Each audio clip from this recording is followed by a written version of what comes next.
Welcome to వియర్ vlogs. Hi friends, ఈరోజు మా ఇంట్లో మేము పూరీ చేసుకుంటున్నాం. ఏ విధంగా చేసుకుంటున్నాం మీకు చూపిస్తాం చూడండి.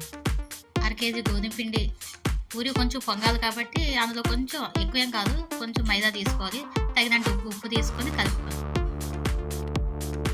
కళాయి స్టవ్ మీద పెట్టుకున్నాం చూడండి. ఆయిల్ వేసాను. ఆయిల్ బాగా హీట్ అవ్వాలి. బాగా హీట్ అయితే కానీ పూరి పొంగదు, లేదంటే బాగా రాదు. ఆయిల్ బాగా హీట్ అయ్యాక పూరి వేసుకోవాలి.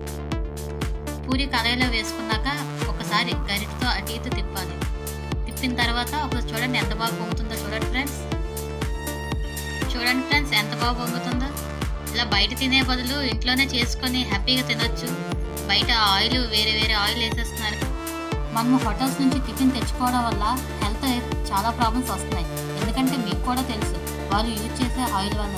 అందుకోసం మన ఇంట్లో చేసుకోవడం వల్ల హెల్త్కి చాలా మంచిది. మీరు కూడా ఇంట్లో ట్రై చేయండి ఫ్రెండ్స్. చూడండి మనం చేసే పూరి ఎలా పొంగిందో. హోటల్స్ మాదిరిగా ఉంటుంది మరియు ఆరోగ్యంగా ఉంటుంది. చూడండి మా అబ్బాయి తింటున్నాడు. ఎలా ఉంటుందో టేస్ట్ కూడా మీకు చెప్తాడు. పూరి ఒక బయట తీసుకొని బంగాళదుంప మిక్స్ చేసి తింటే ఉంటది సూపర్.